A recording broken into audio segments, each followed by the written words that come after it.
Welcome to Outdrive, folks. I'm your host, Cliff Callis, and each week I'm bringing you actionable marketing insights you can apply to reach, connect with, and convert rural American consumers. Outdrive is powered by Callis, a full-service advertising agency with a focus on marketing rural America.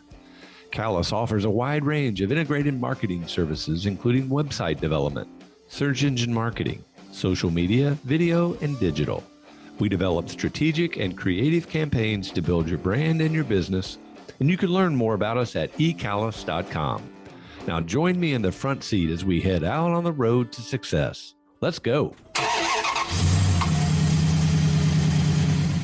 Hey folks, welcome to Outdrive. We've got another great story to share with you today about life and work in rural America. One of the highlights of our summer here at Callis is the Missouri State Fair, summer's best story. From the livestock shows to concerts, the carnival, exhibits, food, and fun, the fair exemplifies everything good about our great state. Throughout the year, our agency team works with the fair marketing team to plan and execute an integrated marketing plan that positions the fair as Missouri's largest agricultural expo, sells concert tickets, and attracts fairgoers. This year, the fair has a new director, and we're excited to have him on our podcast today. Jason Moore is a native Missourian who first went to the fair as a kid growing up in Marshall. After building houses for several years, Jason came to the fair as a carpenter, and he worked his way up to facilities manager and now director. He's a people person, and he's managing an organization that oversees, operates, and maintains nearly 600 acres of buildings, grounds, and events, not to mention the 11-day fair, which attracts hundreds of thousands of visitors each August. Hear from Jason about the exciting construction and fairgrounds improvement projects now underway, what's new at the fair this year, and why you should make sure to get there at least one day this summer. Welcome to Outdrive, Jason. Good afternoon, Cliff. How are you? I'm doing great. You know, it's a Thursday afternoon. It's getting ready to rain, we hope. And I'm excited to talk to you about your new role out at the fair and all the exciting things that are going on out there right now on the fairgrounds. Certainly want to talk about the 11 days of the state fair, August 8th to the 18th in Sedalia. And there's more. But, you know, before we go down any of those roads, let's start by having you tell our audience just a little bit about yourself. Okay. Jason Moore. I was born and raised in Saline County, Missouri, grew up in Marshall. Both my parents grew up in Saline County in the Marshall area as well. Met my wife there. I'll be married 20 years in September, which is kind of scary once you hear yourself say that. Time flies. But met her in high school, actually, and she was crazy enough to stick with me ever since. So kind of came to the fair in 2007. I got out of high school and jumped into the residential construction world and built houses for about 10 or 12 years in and around Marshall area, worked for one local contractor for most of that time. And in 2007, I got a phone call from former State Fair Director, Mark Wolf. And he thought he had an opportunity over here at the fair that he wanted me to come check out in the carpenter shop. And I jumped in that in 2007, I guess, and held that role until 2009. And stepped in as the facilities manager and had been there ever since. And then January 1, Mark, that was his first day of retirement and my first day in this office. So it's been a whirlwind of a few months, but it's been quite exciting and I'm loving being here. Well, congratulations on getting that position. I think you're very well prepared for it, and I know you're going to do a great job. You know, what kind of things do you think have prepared you for the role that you're going to play today? You know, I don't know if anything ever prepares you for the fair industry as a whole. You know, came to the fair as a kid and things like that and knew about the fair, but you never take into consideration what it takes to put that on. You know, the gates are just open and you just show up and you assume that it just kind of does itself. But I'm a people person. I love talking to people. I love the idea of being able to help people. So I think my previous job as facilities manager, I mean, that was kind of the key role. I always thought I held myself. You know, you were here to help this process run smoother and to help everybody have a great experience while they're at the fair, whether it's something you're working on behind the scenes that nobody ever knows goes on or a problem you're working out with a customer face to face. I found it just part of me that enjoys helping people. And I think that carries over into this role even more. I think our role here is is to make everybody's experience as pleasant as possible. Coming to the fair, coming to an off-season event at the fairgrounds, or just questions about how we do things and how we operate. That's probably the best thing I could attribute to what's prepared me for this role, I guess. Well, I love the perspective that you have, having come to the fair as a kid. What was life like for you as a kid? What kind of things were you involved in? Pretty normal childhood. I grew up, I was one of four siblings. Kind of oddly enough, my mom has told me my entire life she promised I wasn't a mistake, but I was the youngest of four by quite a bit. My closest sibling's 9 years older than I am. So yes, I was one of four siblings, but both my brothers served in the Army and then went on to college, and my sister did as well. So a little bit you kind of grew up as a single child, I guess, but pretty normal childhood. We spent a lot of time traveling. I was very fortunate. My parents loved to travel, and they took us all over. I think I was probably in nearly every state in the United States other than Alaska or Hawaii, probably by the time I was 15, 16 years old. I mean, we traveled everywhere. And so very cool childhood. Obviously, a trip to Sedalia every August was part of it as well, but really got to see the world at a young age and continue to still like to do that. So. That's certainly a blessing. I was blessed the same way. My parents loved to travel. They took my brother and sister and I, not all the time when they went places, but a lot of the time. And you know, that aspiration of being in every state, I think is kind of a cool idea. And I'm a few states away, but I'm getting closer. And now that I'm to that point, I kind of want to check the box on that. Right. Absolutely. Absolutely. You know, growing up, there was probably times when mom and dad loaded us up to go somewhere where you probably thought you had something better you need to stay back and do at home or with your friends. And you probably I certainly know I took it for granted, but looking back, extremely fortunate to be able to say that and to do that. And to have the resources to be able to do it today, I think is cool as well. So from residential construction to carpenter shop to facilities manager to director, you know, nice transition throughout your career. So you became the fair director on January 1 of this year. When did you first think that might be a possibility? I've asked myself that over the last 4 to 5 months, and I don't know if I necessarily really remember. I tell people I fell in love with the fair. I can't tell you when that happened, but at some point it kind of gets in your blood and it becomes part of you. And I know once Mark announced that he was going to be leaving and kind of gave us that date, you know, you kind of look at it and I thought, there's no reason for me to not continue down this road. And what a better seat to be in to see how the fair works than the chair of director. You know, it's not always pleasant and it's not always good, but certainly the good always outweighs the bad I've found in my short time. Just didn't hesitate. I thought it was a great fit for myself and my wife both. We've loved it so far. When it first started to settle in that you were going to get that job, what kind of feelings did you have going on? What kind of thoughts were going through your head? You know, I think it's a little bit of fear, I guess, for not that it scared me to do it, but you always have that fear of Mark set such a precedence over his 15, 17 years here that you don't want to let the staff down. You don't want to let the Missourians down.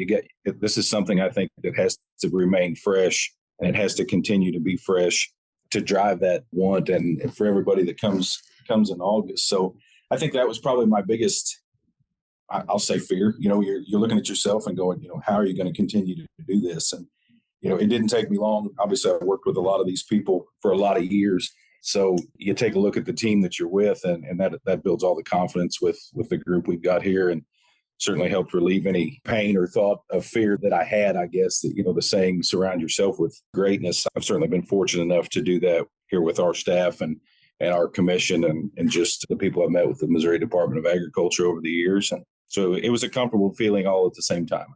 Well, I love your perspective of keeping the fair fresh, because I do think that's important to continue to attract both the people that have come once, twice their whole life, but also to attract new people. How do you keep it fresh? What kind of things do you do to make it, you know, seem new each year? Well, it can create a challenge. You know, I've learned as I've gotten older. I'm 45 years old now, and I vividly remember when I thought 45 was old. And now that I'm 45, I'm like, yeah, that's not old. But I look at a lot of our younger staff, and, you know, I certainly lean on them. That they have definitely a different perspective than myself. And that certainly helps team wise. I think it's important to sit down at the table and we collaborate a lot with other fairs, both of our size, smaller fairs, much larger fairs. Just the fair industry as a whole is so open and willingness to share their thoughts and what's worked for them and what hasn't worked. So I think it's important. I certainly stay involved with the International Association of Fairs and Expositions and try to learn from people that have been in this industry much longer than I have and learn from those that maybe just are coming into the industry. And you can learn a lot from both of them, I think, if you keep your mind open and you're open to those fresh ideas. That's my approach, and I think that'll continue to be my approach. And I think that will help us remain fresh as a whole as we grow into the future. I agree. I think that's a good approach. So was the transition pretty smooth, or was it like one day you're facilities manager, the next day you're director? What's changed over the last few months? I guess a ton of change. I thought right off the bat, I thought, well, this is going to be pretty easy. And, I've been involved with the capital improvement process in Jefferson City and the budget process that we go through each year. Mark had introduced me to that years ago. So, I was familiar a little bit with that. But you kind of think you understand how every department runs. And once you sit down with some of your staff, you realize all the things that they were doing that were just happening. They were doing their job day in and day out. You didn't hear about it. They were making it work. And, I guess I'm just nosy enough. I really tried to sit down and ask those questions and then listen, make sure I'm doing a good job of listening to them.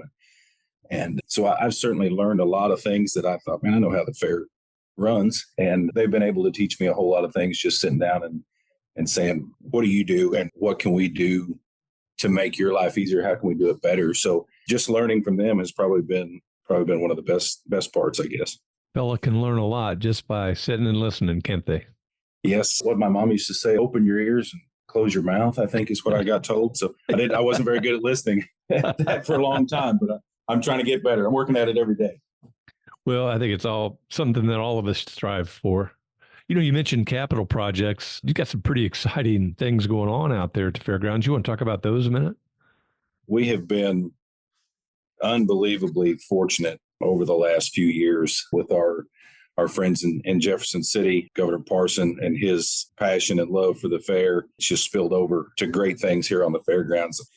Currently, as we speak, we've got 16 fairly large. When I say large, I'm going to say, $100,000 or more projects, renovations going on here on the facility, things from the construction of just new public restrooms in certain areas. We're doing a large project on our grandstands where concerts are held, the CFM grandstands. A lot of electrical upgrades, restroom remodels. We've got some things that aren't so pretty. You don't really get to see the work, but stormwater inflow and infiltration projects that, 100 years ago when the fairgrounds was built, certain things were tied to certain pieces of infrastructure that no longer works. And we've hit that, it's all happening below grade and you don't really see it, but it's critical to how we function and how we partner with the city of Sedalia here being tied to their utility system.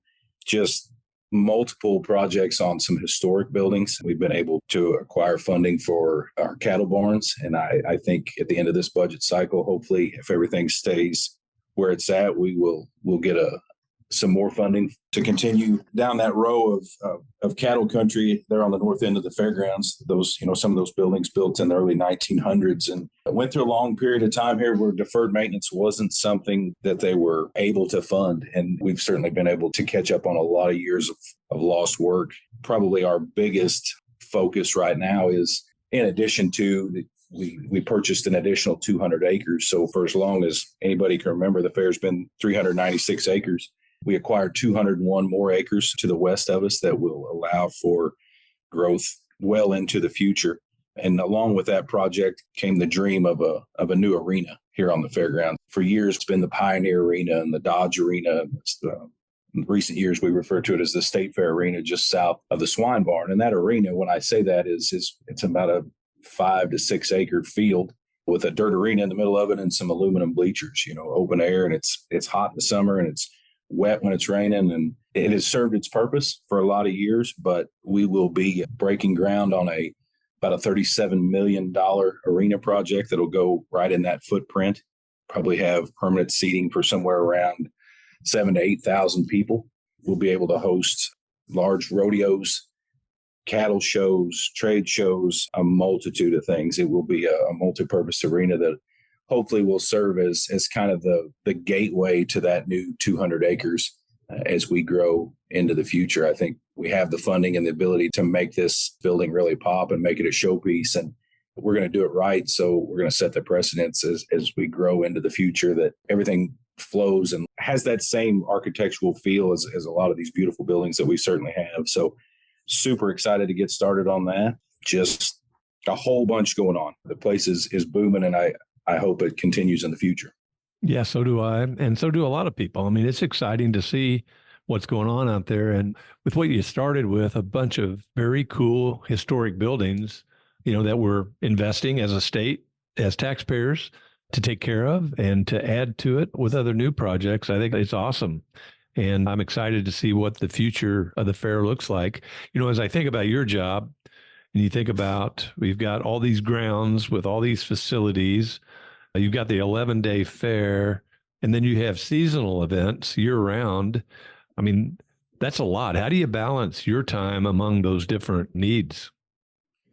It can certainly be busy around here. We're 20, 25 full-time employees. So typically from about November to April, it's just those 25 people. It can be a little hectic, on a calendar year. I think probably event days, in a year where you probably have, 5 to 10 days on the facility that you don't have something in some kind of way going on, whether it's a wedding reception, a horse show, again, a trade show, just a multitude of things. So it certainly keeps us busy.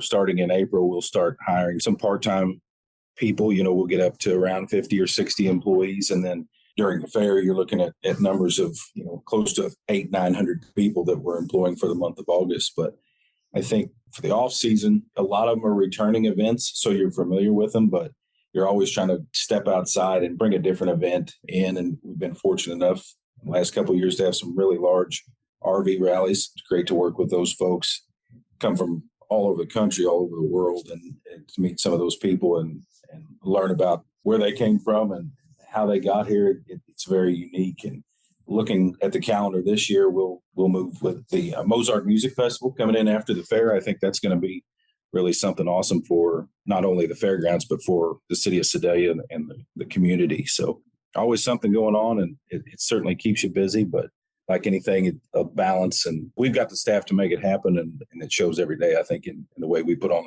our events. I agree. And, I think that's something that if you don't really understand everything about the fair and the fairgrounds, you may not realize how busy the fairgrounds are year round with all those events. So I think this would be a good time to just take a pause. And if somebody's listening and, the light bulb's gone on and they're thinking, I can have my event on the fairgrounds in one of those cool buildings, how would they proceed? Who would they get in contact with? How do they get a hold of them to get more information? You can always go to mostatefair.com. There's a link there for our off-season office that's managed by Stephen Sims. He and his team do a great job. You can certainly call the office, or we can even go old school and you can step into the office and we can have a face-to-face conversation, which isn't something that we always get to do, it seems like, over the last couple of years. But yeah, we're open to any and every opportunity we can to try to host any event we think we can help you with. There you go, folks. So now in your new role as the fair director, you've gotten involved working with us here at the agency on marketing strategies and the marketing plan and the creative campaign. How do you like that part of it so far? That's probably one of the areas I go back. Like I said earlier, there were parts and pieces that departments just handle, and you're not always really involved with them. But certainly I've worked with you guys at Callis for years, and to sit down with Carrie Mergen and kind of go over how that, Carrie's our marketing director here at the fair, but to sit down and go over that marketing plan and how you guys put that together was pretty awesome for me to be able to see how detailed it was, where we're spending money, what we're spending it on, and how you guys track how those are perceived from the outside public is pretty impressive. So that's one of the parts I've learned a lot about in my short time and hope to continue to learn more about it. But it's been fun. Any surprises, any revelations or anything through that? I don't know if I'd say I was surprised, just very cool to be able to see it all laid out. Here's the plan and here's how we're going to move forward. I think with social media, there's so many different ways you reach people than traditionally, I guess in the past that you've just thought about, with Facebook, obviously, and TikTok and things like. I can't even make a TikTok. I can scroll through and watch a few of them, but it's amazing to me how many people they can reach through those platforms. And again, it goes back to that younger generation. And that's how you're touching. And you guys certainly are the leader in that for us. And it's great to see how you guys help us out. Well, I appreciate that. We are honored to be able to be your marketing partner, believe me. So, when I think about the fair, there's, I'll call it a one price to get in, the admission to get into the fair. And then you get all these different things for that one price. And I think it's an incredible value. Talk about everything that you get for one admission price when you walk through the gates. I thought you were going to ask me about all the admission specials and the prices, and I thought, man, you're going to really catch me off guard because those get really cumbersome. But I think you kind of look at admission price. You really have to sit down, the way I took it was, I think we need to sit down, knowing there's so much that goes into how you set that price, but to look at those factors. We're no different than any other business, and I plan to treat it that way. But I think you have to understand what it takes to operate. And we do that, this day and age, everything, is more expensive. Everything we're doing in our lives, it just seems like it costs a little more, and we understand that. And sometimes that causes those prices to increase, but we always try to keep in mind that we want to keep the fair as affordable as possible for everybody across the board. So we look at other fairs our size, obviously, and where they're at. We look at what it takes for us to operate. But, for $15, I don't know that anybody, if you truly take in the fair, can see what we have to offer from the time our gates open at 8 o'clock till we're pushing you out of here at midnight or 1 o'clock in the morning. Can you see the entire fair for that $15? At every corner, there's something going on, whether it's a free entertainment stage, a livestock show, shops. You can shop all day at the fair. I think you can eat your way through the fairgrounds. I wouldn't recommend it. It's not we don't serve the most healthy food, but it's good food for a few times a year. But, I just think between our carnival and our livestock shows and everything that we offer, it's, in my opinion, and I'm probably a little biased, but I think it's a pretty good pile of entertainment for a small amount of money. Yes, it is. Affordable family fun. Yes, sir. So you mentioned food. And of course, we know from research that people go to the fair for fair food. That's just one of the many reasons. What's your favorite fair food? Oh man, that's not even a fair question to make me pin it down to one food. I tell everybody, I don't know, this is probably my favorite fair food. My favorite thing, probably my favorite meal every day on the fair is probably breakfast. I kind of make it a point to get up, and whether I go sit at the shrine outside or go sit at Lefty's or go sit down at Cattle Country and at the little diner down there and eat breakfast. But to sit there and watch those kids coming out of the barns and getting their animal in the wash rack and get prepped for that day's show and having a cup of coffee and just getting your day started that's my favorite part of the day. A lot of times you're busy enough, you realize at 5 o'clock in the evening, you're like, shoot, I didn't even eat lunch. You try to make it a point, you got to have a corn dog. The Shrine, I rave about their cheeseburger probably. And I don't know. I always laugh when people ask that question. I'm like, I can't tell you. I try to eat something different every day. So we love it all. I agree. And, I like breakfast out there as well. I try to be on the fairgrounds every day, at least once.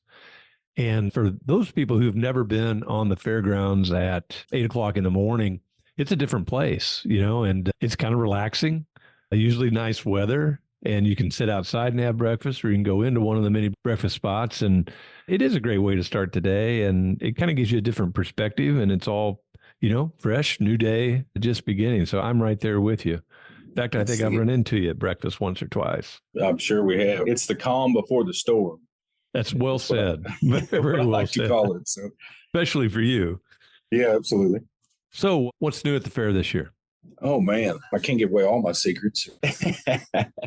One of the cool things I think we're going to try this year is we're going to do a drone show at the grandstands. Historically, we've done fireworks after our concerts. We'll do a handful of evenings, some of our bigger shows.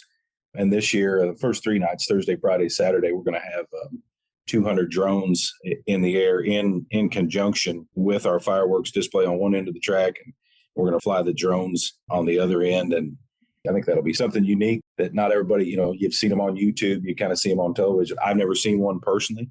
I think they will be extremely cool. But, that's just one of those things. It's just going to be happening while you're on the fairgrounds. It's not a special ticket to see it. It'll just be, at about 10:30 or 11 o'clock that night, look up, and I think it'll be a pretty cool show. And, obviously our free entertainment stages, we've got multiple new acts coming throughout there. So I think that's exciting. And then our grandstand show, we've announced a few shows already, still got one big night to go, but those are always popular, and looking forward to how those play out.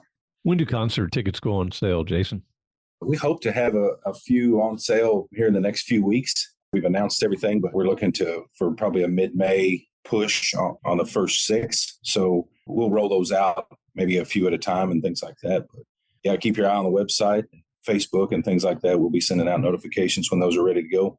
Well, I think something else that people should be aware of, many are already, but you can become a fair fan. What goes into that? How do you become a fair fan? And what does it mean? We'll go back to the website, click on there, and there's a tab, I believe, that says click here to become a fair fan, and it'll kind of walk you through that. I mean, it's going to give you early access to some concerts. We'll do a fair fan early release, so you'll get the first stab at those concert tickets as they come out. That's a big thing. Any more tickets go on sale, and you see a lot of artists, whether it's an outside entity that's trying to buy those up and sell them on a third-party site, you fight that a lot. So your opportunity for your best, earliest access is to be a fair fan. So I would recommend everybody that has any thoughts of coming to the fair, jump on the website and do that. And I think you'll be happy with what it offers. And there's no cost to that. That's correct. So, the campaign theme for this year is Summer's Best Story, and it's been out there. The campaign itself will start ramping up here pretty quickly, and you'll start to see and hear more about what's going to be happening the 11 days of the fair. What would you tell somebody about the fair if they'd never been there? Oh, man, if you've never been, I'd say get here and hurry up. We'll see you in August. But if you have one day to come to the fair, if you just have one day, I think you can go do the fair food and you can go to the carnival. And, I always recommend to poke your head in the Coliseum or one of the arenas where you've got a livestock, a youth show going on. And whether that's your background or you came up as, in the show industry or in the ag industry, or if you've never seen it before in your life, if you just sit down and watch those kids and watch the passion they have for what they do, and that smile on their face when that judge comes over to them and pats them on the back, shakes their hand, it's a cool thing to watch, and it's a cool thing to see. So, that would be the one thing I think. If it's your first fair, try to experience a little bit of everything. That's Don't make great. it just one day, but yeah, it's a very cool part of it. Well, that's great advice. And, I think something that people do need to realize is that all those barns, all those buildings, they're open. And the people that are in there that are showing livestock, that are exhibiting, they love when people come through and ask questions and see everything that has gone into a lot of kids being where they are today. And so I think that's something sometimes people don't realize is you can go pretty much anywhere out there and go in and look around and really get to experience the fair at ground zero. That's a great point, Cliff. I think, people that come to the fair and they don't know that they can just walk into that barn and go up to that exhibitor and ask those questions. But no, certainly, like you said, those youth exhibitors and their mom and dad, that's their passion. So they're 99% of the time, they're going to love to sit down and tell you about that animal or about that project that they're working on. So yeah, I'd certainly urge you to poke your head in the barn and ask the questions you don't know and try to learn something while you're here. Summer's Best Story, Missouri State Fair, August 8th to the 18th. So we get through this fair. What's your vision for the future for both the fair itself and the grounds? Always trying to keep that fresh. We have got so much to plan for and so much to look forward to with the addition of this new property. I think it's endless. We're going to dream big and we're going to do our best to try to implement those dreams over the next few years. I'm just super excited to be a part of it and can't wait to see where we're at in a few years. Going to be exciting. The focus of our podcast is marketing to rural America. Certainly the fair located in rural America draws people from both rural and urban marketplaces. But when I say the words rural America, what kind of thoughts and images come to your mind? That's a great question. I think the term rural probably means something different to everyone. It's something different to different people. I think it's easy to sit back and, it brings images of farms and farmland and ranches and pastures and things like that. But I've read something, I don't know, a week or so ago, and I thought it was an interesting number. It's urban areas are making up, like, I think they said 3% of the entire land area of our country. 80% of the population lives in that 3%. And then on the other hand, you've got 97% of the country is rural. We're somewhere around 20% of the population lives there. How fortunate we are to be in Missouri, which is, just what a great balance, I guess, with Kansas City and St. Louis, both on the west and east sides of the state. And then central Missouri, you kind of think more rural. I just think we're fortunate to be Missourians. I think fortunate to be in the state of Missouri. And I think when you think rural in my brain anymore, I think Missouri's a big part of that. That's a great statistic, that 97.3, gives us the opportunity to spread out and enjoy this great lifestyle. Absolutely. Hey, I've really enjoyed visiting with you today. Jason, I always do. What else would you like to share with our OutDrive audience that they might find interesting? I don't know if I have anything too interesting or inspirational to say, but August 8th through the 18th, I'd love to see you at the fair. And certainly if you haven't been to the fair, get to the fair. And if it's part of your life, then we look forward to seeing you again. That's a great pitch. Hey, Jason, good luck to you going forward. And I hope you know that we're always here with anything we can do to help you. Well, same to you, Cliff. Appreciate you. Thank you. Folks, thanks for listening to OutDrive. I hope you've enjoyed our visit today with Jason Moore, Director of the Missouri State Fair. Come back again next week and I'll take you down the roads of rural America where it's heaven on earth. Thanks for taking a ride with us on OutDrive. This episode is complete, so head on over to ecallis.com for more insight you can apply to help drive your business growth. And be sure to sign up for our free monthly e-letter, OutThink, for even more helpful content about marketing to rural America. Have a great day and keep on driving.